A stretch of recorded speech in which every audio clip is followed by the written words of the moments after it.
Lakshmi Srinivasa jewelleries proprietors Duggi Srinivasarao, Duggi Abhinay, IT hub ఎదురుగా Illandu cross road, Khammam.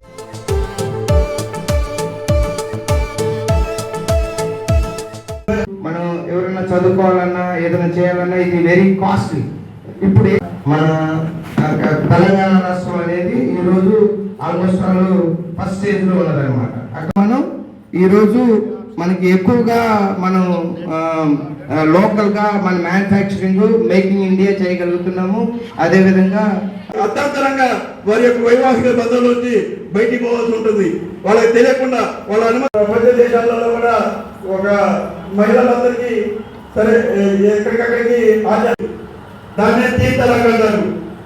తీ తలాక్ అంటే తలాక్ తలాక్ తలాక్ అంటే భర్త భార్యను ఏ తల్లి కంట్లో కూడా మసిమారిన కన్నీళ్లు రాకూడదని చెప్పి ఇవాళ భారతీయ జనతా పార్టీ నరేంద్ర మోదీ గారి నాయకత్వంలో 11 సంవత్సరాలు సుపరిపాలనని పూర్తి చేసుకున్న సందర్భంగా ఈ యొక్క పరిపాలన గురించి, చేసిన సేవ గురించి ప్రజలందరికీ కూడా ధన్యవాదాలు తెలుపుతూ చేసిన సేవని, చేసిన పరిపాలన, సుపరిపాలనని చెప్పాలన్న ఉద్దేశంతో దేశమంతా కూడా ప్రతి మండలంలో, ప్రతి అసెంబ్లీలో, ప్రతి జిల్లాలో కూడా పెద్ద ఎత్తున కార్యక్రమాలు చేస్తున్నాం. దీనికి పెద్ద ఎత్తున ప్రజలు కూడా స్పందిస్తూ ఈ ఫలాలు అందించినందుకు భారతీయ జనతా పార్టీకి, నరేంద్ర మోదీ గారికి ధన్యవాదాలు తెలియజేస్తూ హర్షాభివ్యక్తులు చూపిస్తూ మరి వచ్చే ఎన్నికలలో ఖచ్చితంగా ఈ రాష్ట్రంలో కూడా నరేంద్ర మోదీ గారి పరిపాలన డబుల్ ఇంజన్ సర్కార్ వస్తే మా జీవితాలు బాగుపడతాయి, అవినీతి పోతుంది, మా పిల్లలకి ఉద్యోగాలు వస్తాయి, మా పంటలకి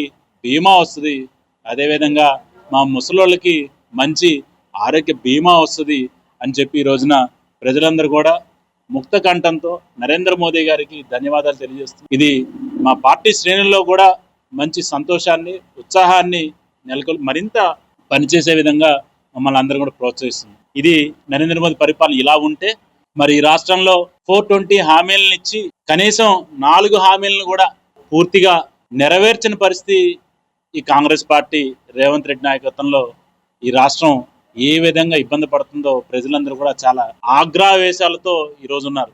మొన్ననే మరి రేవంత్ రెడ్డి గారు చాలా స్పష్టంగా అధికారికంగా చెప్పడం జరిగింది, ఎక్కడికి వెళ్ళినా మమ్మల్ని చేదరించుకుంటున్నారు, ఎక్కడికి వెళ్ళినా మమ్మల్ని పట్టించుకోవటం లేదు, ఎక్కడికి వెళ్ళినా రూపాయి అప్పు పుట్టడం లేదని చెప్పి. ఇది ఈరోజు ఈ యొక్క రాష్ట్రం పరిస్థితిని సాక్షాత్తు అధికారంలో ఉన్న ముఖ్యమంత్రి పత్రికా ముఖంగా చెప్పిన విషయం.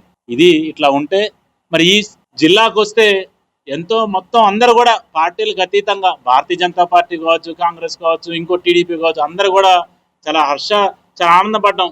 ఇప్పటికైనా మన దుస్థితి ఎలా ఉంది మన అందరూ తెలుసు. ఇప్పటికైనా మేము భారతీయ జనతా పార్టీ డిమాండ్ చేస్తే ఏంటంటే, అయ్యా కేసీఆర్ గారు 2 లక్షలపై ఇల్లు కట్టి, డబుల్ బెడ్రూమ్లు కట్టి, ఒక 40 నుంచి 50 ఇల్లు పంచిపెట్టి మిగిలిన 1,50,000 డబుల్ బెడ్రూమ్ ఇల్లు బూచిగా చూపించి ఎన్నికల్లో మాకు ఓట్లేసి మళ్ళీ అధికారం ఇస్తే మీకు ఇస్తామని చెప్పి ప్రజలను కర్రు కాల్చి వాత పెడితే పోయిండు. ఆయన కట్టిండు, ఈయన ఇప్పుడు రిబ్బన్లు కట్ చేస్తున్నాడు. సరే ఈయనన్నా సరే మిగిలిన డబుల్ బెడ్రూమ్ ఇళ్ళని కట్టినవన్నీ పంచాడంటే ఈ రోజు కూడా పంచకుండా ఇంకా చాలా ఉన్నాయి. మరి కాంగ్రెస్ ప్రభుత్వంలో ఖమ్మంలో రాజీవ్ సౌకర్య కింద దాదాపు 100 కోట్లు ఖర్చు పెట్టి ఒక 600 ఇల్లు కట్టారు. కనీసంగా 100 కోట్ల ప్రజాధనాన్ని దుర్వినియోగపరిచి రాజీవ్ సౌకర్య డబుల్ బెడ్రూమ్లు అన్నాడు కట్టించి ఇప్పటివరకు దాన్ని అమ్మింది లేదు, కనీసం పేద ప్రజలకు ఇచ్చింది లేదు.